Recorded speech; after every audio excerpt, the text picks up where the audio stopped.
Assalamualaikum warahmatullahi wabarakatuh. Salam sejahtera bagi kita semuanya.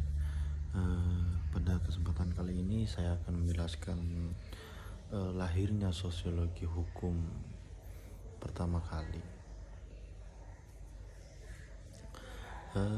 Pada kali ini saya akan membahas lahirnya sosiologi hukum.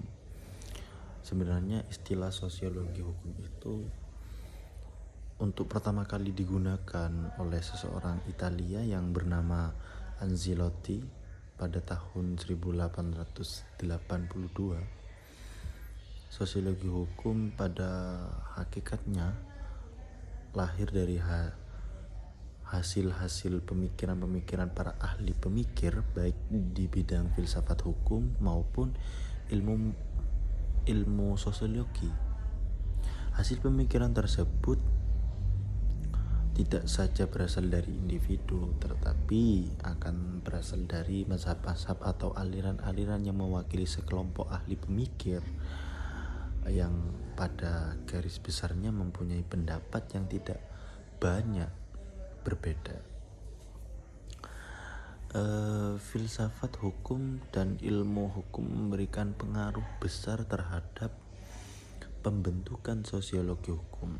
Hal ini terlihat dari ajaran dan aliran dari beberapa mazhab yang berkontribusi besar pada sosiologi hukum. Sosiologi hukum merupakan cabang dari ilmu yang berdiri sendiri, merupakan ilmu sosial, yaitu ilmu pengetahuan yang mempelajari kehidupan bersama manusia dengan sesamanya, yakni kehidupan sosial atau pergaulan hidup. Sosiologi hukum mengkaji masyarakat, khususnya fenomena hukum yang ada di masyarakat. Jadi kejadian-kejadian perihal setiap harinya kita itu sosiologi itu mengkaji dalam hal tersebut gitu. Jadi bukan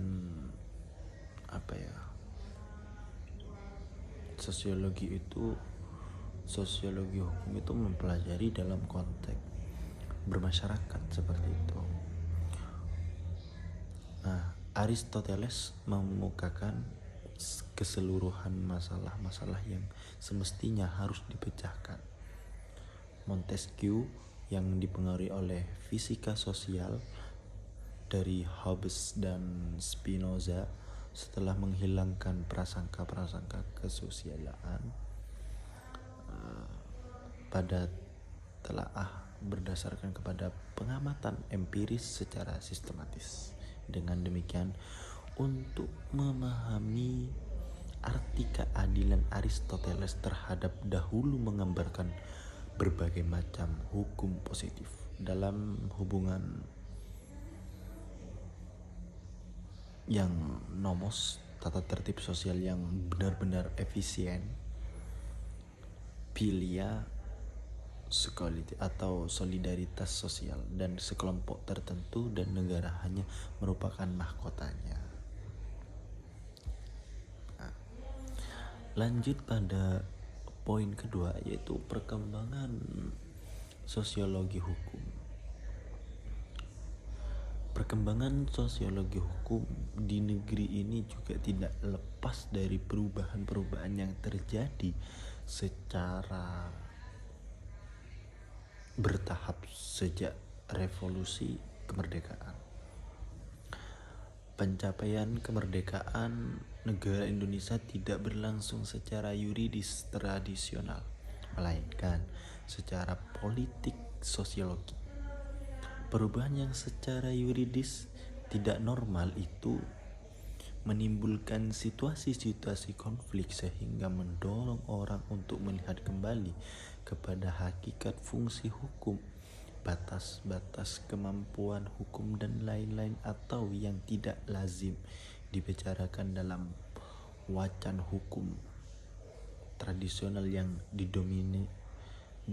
didominasi oleh pemikiran analitis profit.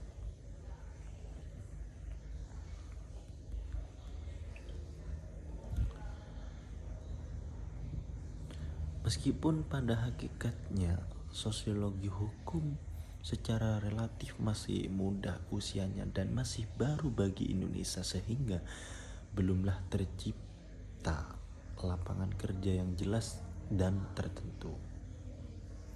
Apa yang telah dicapai sekarang ini pada umumnya merupakan pencerminan daripada hasil-hasil karya dan pemikiran yang para ahli memutuskan perhatiannya pada sosiologi hukum.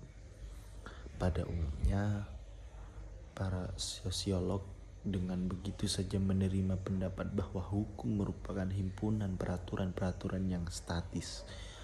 Lambatnya perkembangan sosiologi hukum adalah kesulitan-kesulitan terjadi hubungan antara para sosiologi dengan para ahli hukum, karena kedua belah pihak tidak mempergunakan bahasa dan kerangka pemikiran yang sama. Jadi ada perbedaan, ada lain pendapat, istilahnya seperti itu. Di Indonesia, sosiologi hukum yang merupakan cabang ilmu hukum masih tergolong cukup baru, yang cukup baru ya. Van Vollenhoven sudah sejak di awal abad ini menggunakan pendekatan sosial dan sosiologis terhadap hukum. Untuk kesimpulan awal, wacana hukum yang melibatkan pendekatan sosiologis sudah dimulai sejak sebelum didirikan lembaga pendidikan tinggi. Keadaan dan perubahan yang demikian itu pada gilirannya menimbulkan dampak terhadap pemikiran mengenai hukum, perilaku, dan dengan demikian juga perilaku hukum yang berubah sangat mempengaruhi hukum di Indonesia. Kajian sosiologi hukum menjadi bagian dari kurikulum Fakultas Hukum di Indonesia dengan nama Hukum dan Masyarakat pada tahun 90-an. Mata kuliah yang disajikan di Fakultas Hukum sudah menggunakan nama mata kuliah Sosiologi Hukum.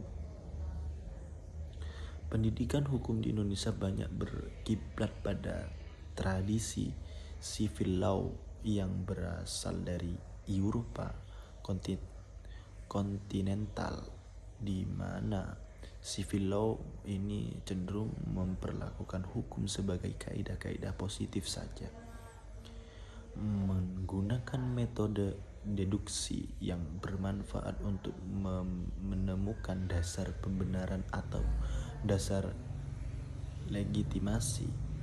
Itu pun hanya yang formal saja dan tidak sesekali mampu menemukan hubungan antar variabel sebagai halnya metode induksi. Maka tak pelak lagi ilmu hukum ini sulit digolongkan ke dalam bilangan ilmu, yaitu ilmu dalam artinya yang khusus sebagai empirical science. Kendati perubahan sudah mulai terjadi sejak kolonialisasi oleh Belanda atas Indonesia dengan pemberlakuan asas konkordansi yang terapkan atas negara jajahan, maka perlahan menggeser kualitas perubahan tersebut, bahkan masa di bawah penjajah Belanda. Perubahan dan keguncangan sosial yang kemudian berlangsung secara akumulatif, di mana bangsa Indonesia benar-benar merasakan terjadi suatu perubahan guncangan dalam hidupnya. Keadaan tidak seperti biasa, zaman normal dan sudah lewat. Keadaan dan perubahan yang demikian itu pada gilirannya menimbulkan dampak terhadap pemikiran mengenai hukum. Kita beralih pada paradigma sosiologi hukum. Di poin C ada kita akan membahas paradigma sosiologi hukum. Sosiologi hukum mengkaji hukum dalam wujudnya atau government social control. Dalam hal ini, sosiologi mengkaji seperangkat kaidah khusus yang berlaku serta dibutuhkan guna menegakkan ketertiban dalam kehidupan bermasyarakat. Jadi peran penting sosiologi hukum itu yaitu mengkaji hukum dalam mengkaji tentang berlakunya atau menegakkan ketertiban dalam bermasyarakat. Dalam sosiologi hukum ini mengkaji tentang bagaimana kita bermasyarakat, bagaimana aturan-aturan di masyarakat, seperti itu. Lanjut, cabang ilmu hukum yang mengkaji suatu proses yang berusaha membentuk warga masyarakat sebagai makhluk sosial. Sosiologi hukum menyadari eksistensi sebagai kaidah sosial yang ada dalam masyarakat. Sosiologi hukum melihat hukum dari fenomena di masyarakat memiliki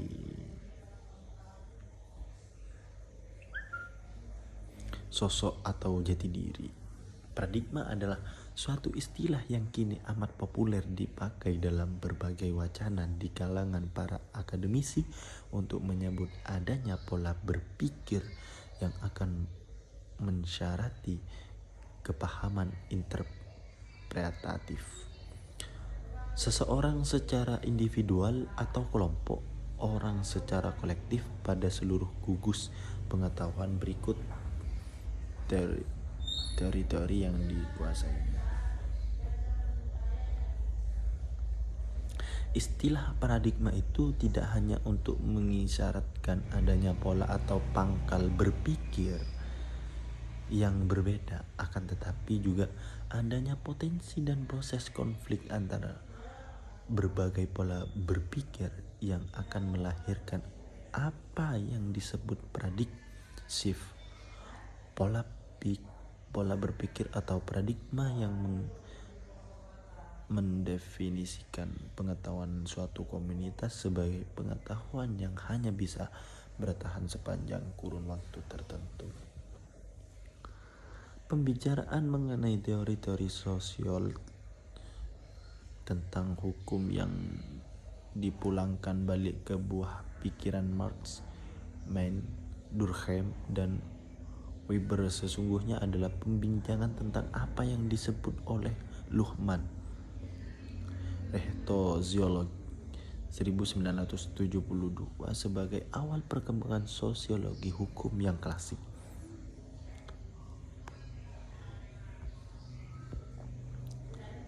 Dalam kajian filsafat sosial dan ilmu pengetahuan sosial yang kelak meliput juga kajian tentang hukum nasional yang modern, ada dua paradigma yang sejak lama berebut dan silih berganti merebut posisi dominan, baik dalam percaturan akademik maupun dalam pemecahan masalah kehidupan sehari-hari. Paradigma tersebut pertama tampil sebagai mainstream yang dominan sejak dari era falsafati kaum Stoa di masa sejarah Yunani kuno, sebagai yang diwakili antara lain oleh Aristoteles 384 sampai 322 Masehi. Sedangkan paradigma yang kedua datang mencabar pada masa yang jauh lebih kemudian, ialah masa datangnya ajaran tentang kebangkitan rasio manusia yang dikenal sebagai era Renaissance, sebagai yang diwakili antara lain oleh Galileo dan Gibbs. Mungkin hanya itu, dan kita ada kesimpulan. Jadi kesimpulannya, ilmu sosiologi hukum merupakan cabang ilmu sosial yang lahir dari pemikiran para ahli bidang filsafat hukum, sosiologi, dan ilmu hukum lainnya. Jadi ilmu sosiologi hukum itu sangat dibutuhkan karena untuk memecahkan suatu masalah atau menegakkan aturan-aturan untuk bermasyarakat yang baik. Mungkin hanya itu yang dapat saya sampaikan, kurang dan lebihnya mohon maaf. Wassalamualaikum warahmatullahi wabarakatuh.